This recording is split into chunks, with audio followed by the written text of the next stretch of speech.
मित्रों, नमस्कार। सामाजिक सरोकारों से जुड़ी संस्था स्नेह के तत्वावधान में तथा बेटी बैंक द्वारा प्रायोजित एक वर्चुअल परिचर्चा दिनांक 21 जून को आयोजित की गई, जिसमें मुख्य वक्ता काशी क्षेत्र के भाजपा अध्यक्ष माननीय महेश चंद्र श्रीवास्तव जी रहे, जिनका साथ दिया उत्तर प्रदेश भाजपा के सह प्रवक्ता श्री नवीन श्रीवास्तव जी ने।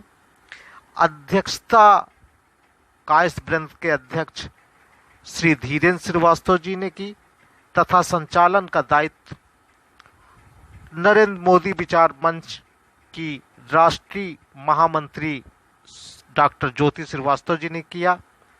मेरे द्वारा यानी कि दीपक श्रीवास्तव के द्वारा उक्त कार्यक्रम का प्रबंधन किया गया या योग्य कह लें कि संयोजन किया गया। आइए देखते हैं उसके कुछ अंश। जब प्रधानमंत्री जी ने अपील किया कि सब्सिडी छोड़ें आप लोग गैस का, तो इसी भारत के बहुतों ने सब्सिडी छोड़ा, करोड़ों लोगों ने सब्सिडी छोड़ा। तो परिवर्तन का दौर चल रहा है। परिवर्तन जब आत्मशक्ति होती है, आत्मबल होता है और कोई अपील करता है तो उसका लोग भी मानते हैं। तो ये है, थोड़ी कठिनाई का समय था, लेकिन हम उस कठिनाई की भी चर्चा करें। जो विदेशों में कठिनाई थी उसकी अपेक्षा हमारी कठिनाई कम थी। विदेश जब थम गया है तो उस समय 20 लाख करोड़ का पैकेज आया।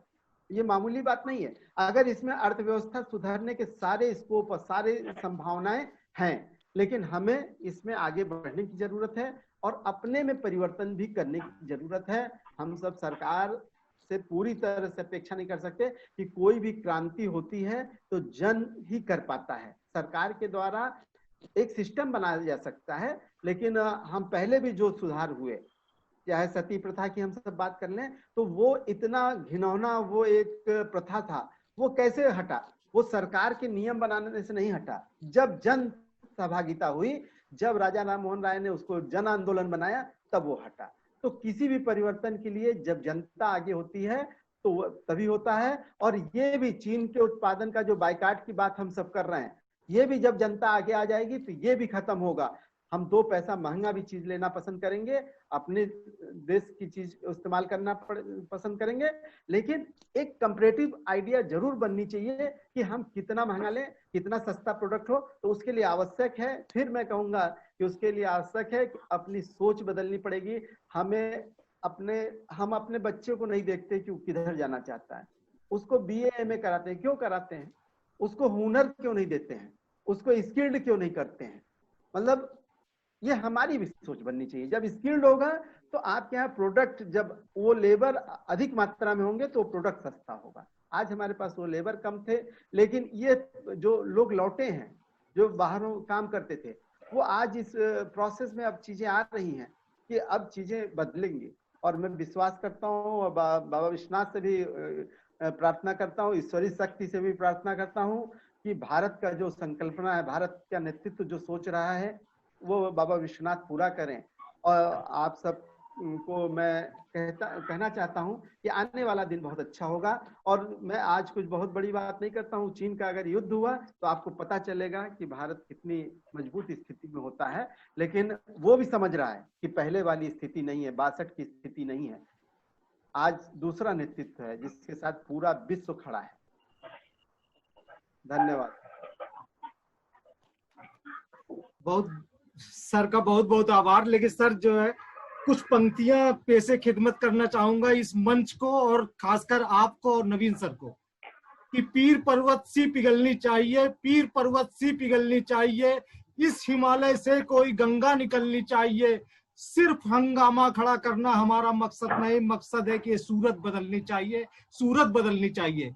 सर, हम लोग आपसे आश्वासन चाहते हैं कि जो चीनी बायकाट के सामानों की बायकाट की बात हो रही है, जो भारतीय सैनिक वहां पर शहादत को प्राप्त हुए हैं, सर हम आम जनमानस को उसके लिए कोई मलहम का काम सरकार को करना चाहिए। इसके लिए सर मेरी तरफ से आपको गुहार है, मेरे मंच की तरफ से आपसे गुहार है, आदरणीय सर। नहीं, जो देश का जो सैनिक जो है, जो सैनिक हमारे शहीद हुए, वो किन परिस्थितियों में हुए इसकी अभी सब चर्चा कर रहे थे, और उस पे मलहम लगाने के लिए अपनी जो विदेश नीति है और जो हमारा केंद्र सरकार है वो पूरी तरह से लगा हुआ है, और उसमें कतई कहीं कोई समझौता करने की स्थिति में नहीं है देश। और देश इस बार आने वाले समय में आप सबको इसका रिजल्ट भी देखने को मिलेगा। और बाकी तो जो आप सब बातचीत कर रहे हैं उस बात को ऊपर के नेतृत्व को भी हम सब पहुंचाने का काम करेंगे। जो बातें यहाँ हमने भी नोट किया है, नवीन जी ने भी नोट किया है, तो हम सब ये डिस्कस करके आपकी भी बात ऊपर तक पहुंचाने का काम करेंगे।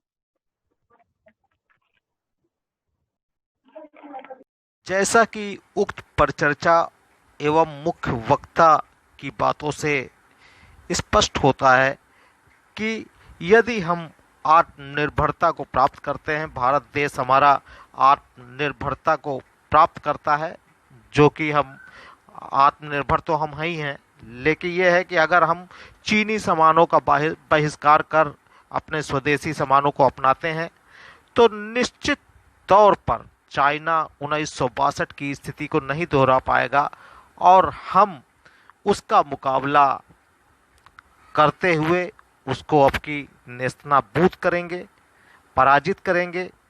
और अब उसको ये महसूस होगा कि यह 1962 वाला भारत नहीं है, बल्कि यह वह बदला हुआ भारत है जिसके सामने अब चूहे बिल्ली का खेल खेलना असंभव है।